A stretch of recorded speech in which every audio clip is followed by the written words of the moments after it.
var gode og dyre, vi ville bli gift, men en prest var ikke enkelt å finne.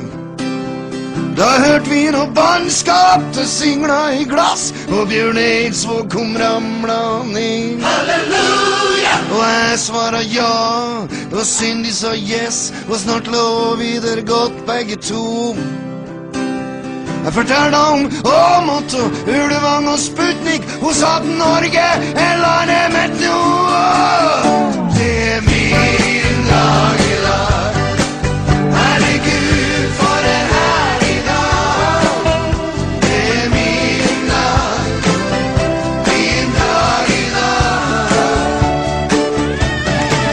Det er min dag i dag, herregud for en herlig dag. Det er min dag i dag. Ja, det er min dag i dag, herregud for. Hello everyone and welcome to another DVD review. Today I have another James Bond movie review, and that is for the sequel to Casino Royale. This is the second movie in the new reamped and edgier version of the James Bond movies, and that is for the movie called Quantum of Solace. Like I said, it's the sequel to Casino Royale. This Casino Royale came out in 2006. This one came out in 2009, and now Skyfall comes out this Friday. So I wanted to review all the James Bond movies before the new one came out. Now, like I said, the more reamped, edgier version, once again, starring Daniel Craig as James Bond. So, if you remember Casino Royale that came out back in 2006, we had the main girl, Daniel Craig's love interest, in the movie. She, we found out, was a bad person. She was blackmailing Daniel Craig in order to get money. And, she was still loved him, but essentially she was a bad person because in the end she just wanted money. Well, now she dies at the end, and pretty much, in Quantum of Solace, Daniel Craig goes out on a vengeance streak to get revenge on the people who killed his, I guess you could say, love interest in the first movie, Casino Royale. That's the plot. In all honesty, here's my opinion of Quantum of Solace. I didn't think that Quantum of Solace had much in the plot department. I thought the first one was, I thought it was okay at best, but very mediocre and very uninteresting. Well, in all honesty, I feel I have pretty much the exact same opinion on Quantum of Solace. It's hugely mediocre, very, very uninteresting. The thing I liked about Casino Royale is, even though it took so long to get there, like I said in my review, it took an hour and a half for Casino Royale to get interesting. The thing with Quantum of Solace is, it never, ever once got interesting. Now, I will admit there are a few pros about the movie. There are a few interesting things, and I'll talk about those for a few minutes. One of the most interesting things about Quantum of Solace are the action sequences. There are some very, very well done action sequences. I think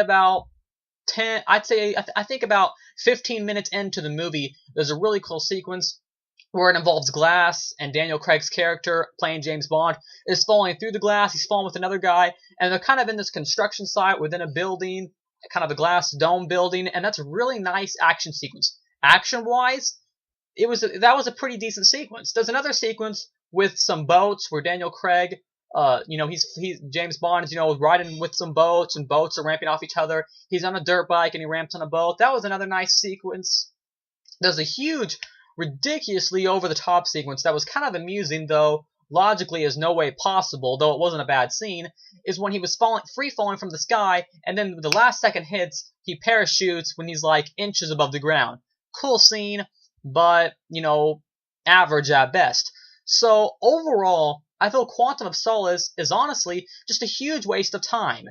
The only positive thing I can say about this movie is that it has some decent action sequences, but overall, it's kind of just a tasteless thriller action movie. There's not much going on. The acting is extremely bland. Daniel Craig is by no means, he's not a bad actor. Like I said in my last review, I liked him in Dreamhouse.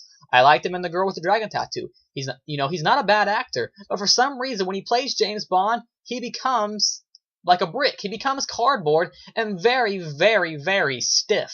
I don't know why his facial expressions, they never change. It's just, for me, Daniel Craig, may not be the best choice for James Bond. It's not that he's a bad actor. It's just, I don't know if it's the director's choice or his choice, but for some reason, he doesn't bring much life into the character of James Bond. I want to see a fun James Bond. I want to see, a James Bond with heart. And there's a few sequences in Casino Royale where he does have some. There was one sequence in Quantum of Solace that, where it involved, the old man's character, the old man with the white hair.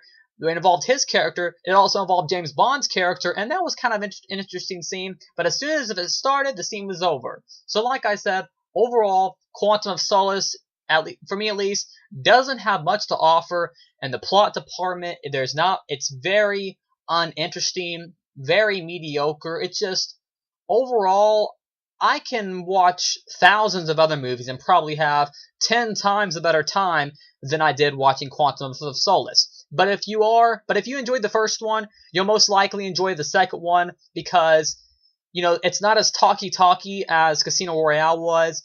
And at heart, it's pretty much just a tasteless action movie. And that's about all it is. And the action sequences, honestly, aren't even that well done. The ending scene is decent, but nothing amazing about it.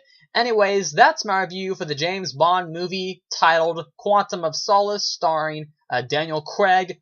Like I said, I'll be watching Skyfall this Friday, and I'll have a review up for that, so hopefully that'll do better than these two previous films. Anyways, once again, thank you to all my subscribers. Thanks for watching. Like, comment, subscribe, and on the page below, and I'll see you guys later with another review by Centipede Geek.